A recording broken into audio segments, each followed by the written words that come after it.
So I wanted to talk to you about the encounters that we've had. So last night, me and Justin, what? Well, when you say it like that. Okay, yeah, that doesn't sound very right.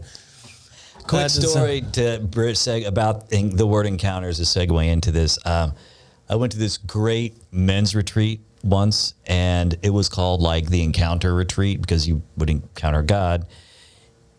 Yes, I actually have God in my life and still this personality.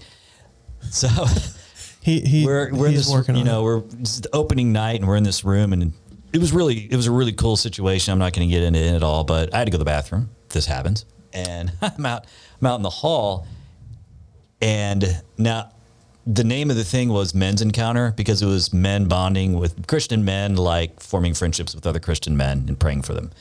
And so you go out in the hallway, and they had printed up a sign that said Men's Encounter Bathroom. And I think I was the only one with the sick mind that laughed at it, but figured it out. Carry on. So last night they were over at our house, him and his wife, and we were talking about like different encounters we've had, supernatural encounters, and we thought, man, that'd be kind of cool to start a show or podcast talking about supernatural encounters. So that's possibly in the works. We're going to talk about maybe creating another sub channel that we talk about, interesting stuff like that. In a world you witnessed a supernatural encounter where you encounter supernatural things.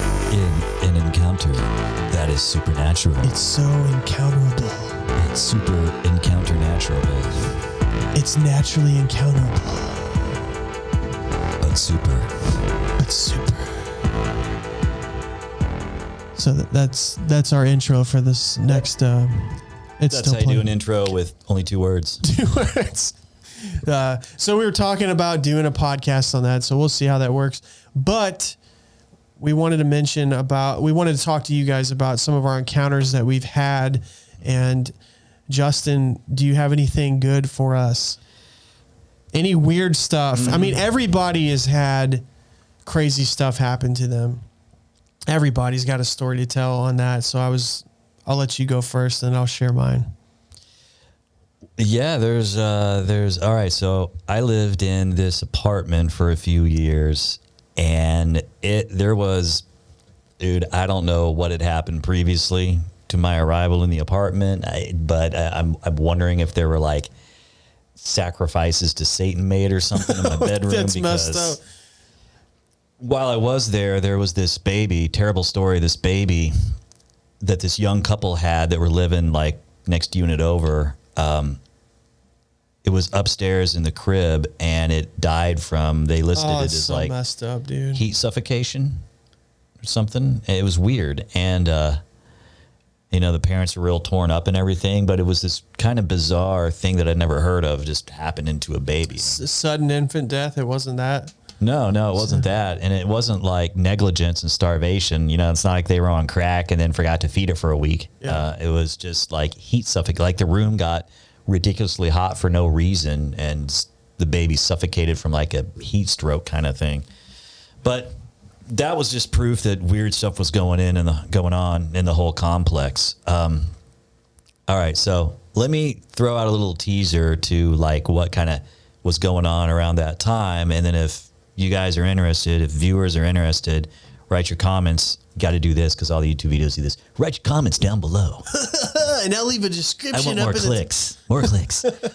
But seriously, yeah, mention in the description, and then we'll do a whole episode on crazy stuff that happened in Joplin, Missouri at my apartment. But all right, so I'm in the parking lot. I'm in the parking lot in my car. Okay, so I'm just pulling out. I'm stopped at the parking lot. There's a street, parking lot, street, I'm going left. And wow, you're really getting into this. This is good content. Go. And this is like about 2000. This is way back in like 2004, 2003, something like that. All right, so this kind of off-white, I think it was a Lexus, because I remembering that it was a Lexus. So this off-white Lexus approaches from the right, which there was no outlet to any other streets other than just like one neighborhood where you loop around, which is a little bit odd. It was coming from that direction, but you think they would have had to live there anyway.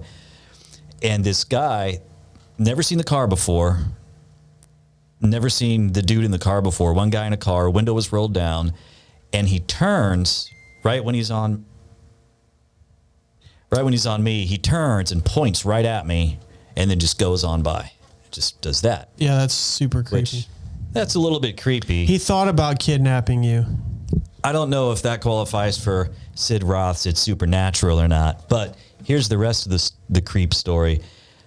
About 1 week later, or was it, time goes by. Okay. It was either like 2 or 3 days or a week, but it was a week or less. I'm on a different street, 15 blocks over, and I'm just driving along, right? Grew up in this same city most of my life. Never had this incident happen. And this car pulls right up beside me. Different car, different person. Can't remember the person in the car, but I do remember it was not the first one that I saw. And some dude who's driving by himself turns and points right at me and drives off. Speeds up. You have all kinds of crazy stuff happen, though. Because you basically, how you feel like God speaks to you is through little signs and stuff that... I think that one was Satan speaking to me, but yeah. That one, yeah, it was probably Satan. But I know, like, when I first met you, like, you feel like that's one way God speaks to you, though, is through, like, you'll see something and God spoke to you through a sign or some numbers or words that stood out. And it's actually pretty awesome. I mean, it happens to you all of the time. It does, and it's like every day of your life. Ridiculously coincidental stuff. Like, I mean, I've sat down and analyzed it because it happens so much. And this is, okay, I watched the movie Beautiful Mind. Yeah, so I'm thinking, movie. Man, maybe my mind just makes connections that aren't really there because the movie kind of brings this out. The guy in the movie is so good, played by Russell Crowe. He's so good at code breaking and he's so good at seeing links between things that he can read a whole story and put words together and diagrams that actually chart out a picture that was never meant to be in the first place. So there's that. But I thought through everything and I'm like, there's no way it could just, there's no way that'll work. Because it's like I'm praying in my mind a question and then like you pass the billboard and it is like the exact answer for that. And then like the next song that comes on or the next verse that's said in a song that's right playing at the same time also says the same thing, Right. It's weird stuff like that. That's good. That's some good encounters that you've had. I mean, the first one wasn't so good, but it was definitely pretty creepy. That was nothing compared to just the things that showed up at night in my apartment. And if you're interested, maybe I can come back and we can kick off episode 1 with those. The creepiest things thing that appeared in Justin's bed. Oh, I mean, this makes the movie Poltergeist like, a children's story. Oh, wait, it was children's. So you like levitated? Not exactly. Ooh. Well, no. I like where you're going with this. We'll save it for another episode. No, something might have like pulled me off of my bed when I was asleep. Oh. And then I woke up immediately and my hand was on top of the bed and I hadn't moved, except I knew that I had moved. And why was my hand up there trying to hang on for dear life if there wasn't something that had been pulling me? That's messed up. Yeah. Anyway, I've had a lot of encounters like that. There was a season of my life where I had all kinds of supernatural encounters. One of them, I was telling your wife about it. I was downstairs. Sorry. We were out by the campfire and you walked inside and it was just us. She had nowhere else to go. She had nowhere else to go. She told me she was so lonely with you. And next thing, one thing led to another, and we were in each other's arms talking about supernatural stories. Yeah, go on. Oh my God, that definitely not. Okay, so I was staying at my mom's bed and breakfast, and I was downstairs in the basement. It's really dark down there, like super dark. And I went to lay down, and I pretty much drifted off to sleep. And I remember all of a sudden this like darkness that was like darker than the darkness that was already down there. So if you can imagine like blackness that is just so dark so black that it's darker than. That's weird because I've listened to stories, like there's a million of these on YouTube, but of stories of guys that seem legitimate talking about, I died, had a near death experience and went to hell.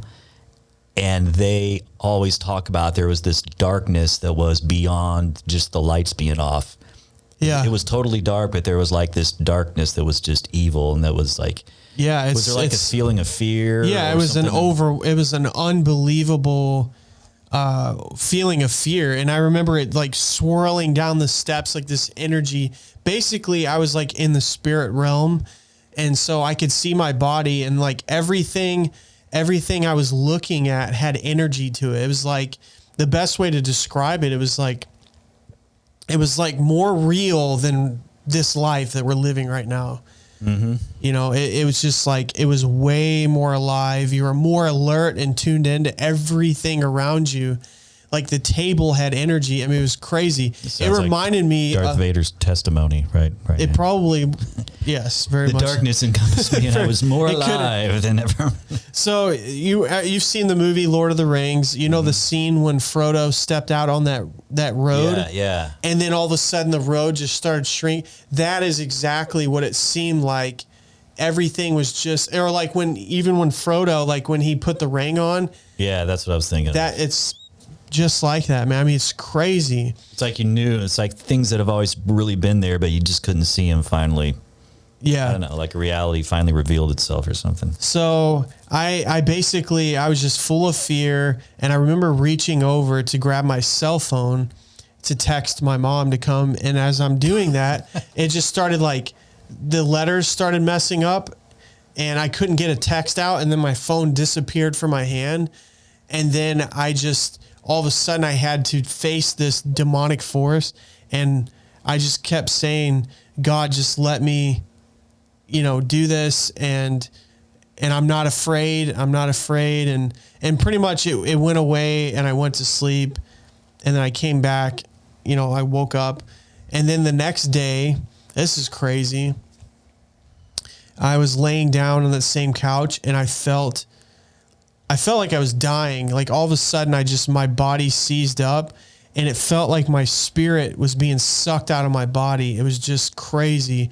And I remember thinking to myself, I'm ready to go. I kept saying that over and over as I'm being like pulled out of my body. I just kept saying, I'm ready to go. I'm ready to go. And so I've had all kinds of crazy encounters like that. Really, really bizarre encounters.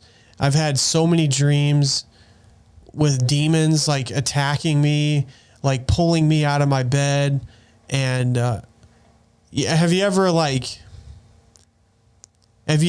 tried to wake yourself up? You had this fear come over you, but you're completely asleep, and you can't get yourself to wake up, and you're trying really hard to get yourself to wake up. Real quick, if you've had that happen to you when you're hearing this, like make a comment, because I have this theory. I've talked to a few people, but the people I've talked to, it happens like a lot more. I think it's happened like 50% of anybody that, you talk to. Yeah. I wonder what happened too. Yeah. I've had it happen numerous times, and it's so weird. It's like you can hear what's going on around you, and it scares, like something happened that scared you, and you want to wake yourself up because it's, you're afraid, and you want to wake yourself up to protect yourself, but instead your body's just completely asleep, and you're just trying to force your eyes open. It's crazy, man. Mm-hmm.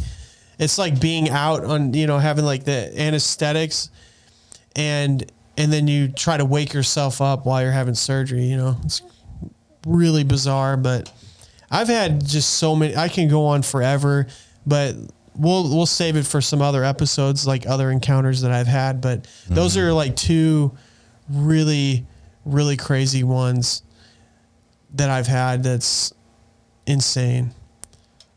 I like it. I like experiencing things because that's how I feel God. Yeah. in some ways, but the evil ones, I'm not a huge fan of. Few people like those. Yeah.